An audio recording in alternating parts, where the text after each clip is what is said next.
भारतीय रेलवे दुनिया की दूसरी सबसे बड़ी रेल नेटवर्क बन चुकी है। हर दिन हजारों की संख्या में ट्रेनें चलती हैं, जिसमें करोड़ों लोग रोजाना सफर करते हैं। आमतौर पर माना जाता है कि भारत में रेलों का असली मालिक भारतीय रेलवे है। भारतीय रेलवे ही ट्रेनों से जुड़े सारे फैसले लेता है, लेकिन यह सही नहीं है।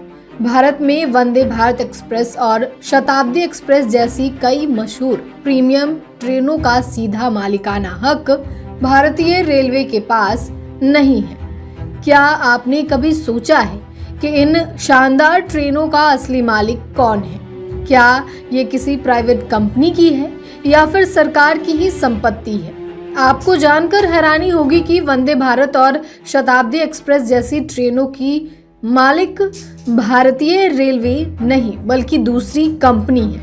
ऐसे में यह जानना काफी दिलचस्प होगा कि आखिर भारत में ट्रेनों का असली मालिक कौन है।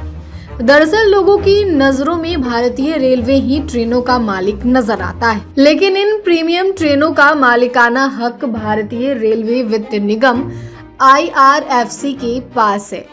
IRFC यानी इंडियन रेलवे फाइनेंस कॉरपोरेशन एक सरकारी स्वामित्व वाली कंपनी। इसका मुख्य कार्य भारतीय रेलवे की विभिन्न परिसंपत्तियों की फाइनेंसिंग करना और स्वामित्व बनाए रखना है। वंदे भारत, शताब्दी और राजधानी जैसी ट्रेनों में रोजाना लाखों लोग सफर करते हैं।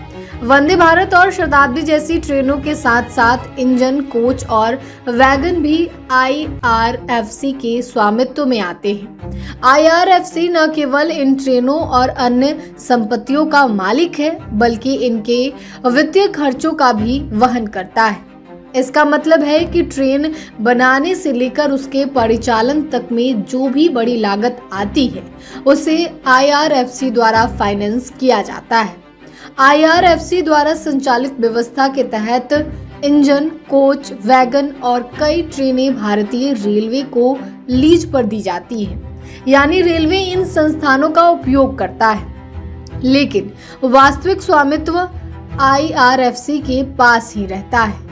रिपोर्ट्स के अनुसार IRFC के पास भारतीय रेलवे की लगभग 80% यात्री और मालगाड़ियों का स्वामित्व है।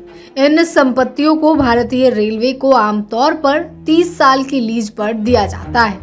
इसका अर्थ है कि रेलवे लंबे समय तक इन ट्रेनों का संचालन करता है, लेकिन तकनीक रूप से इसका मालिक IRFC ही बना रहता है। भारतीय रेलवे ने FY25 में कोच निर्माण में 9% की वृद्धि दर्ज की है, जिसमें 7,134 कोचों का निर्माण किया गया है। पिछले वित्तीय वर्ष FY24 में 6,541 कोचों के मुकाबले यह वृद्धि महत्वपूर्ण है। पिछले वित्तीय वर्ष में आम आदमी की जरूरतों को पूरा करने के लिए गैर AC कोचों पर विशेष जोर दिया गया था, जिसमें 4,601 कोचों का उत्पादन किया गया।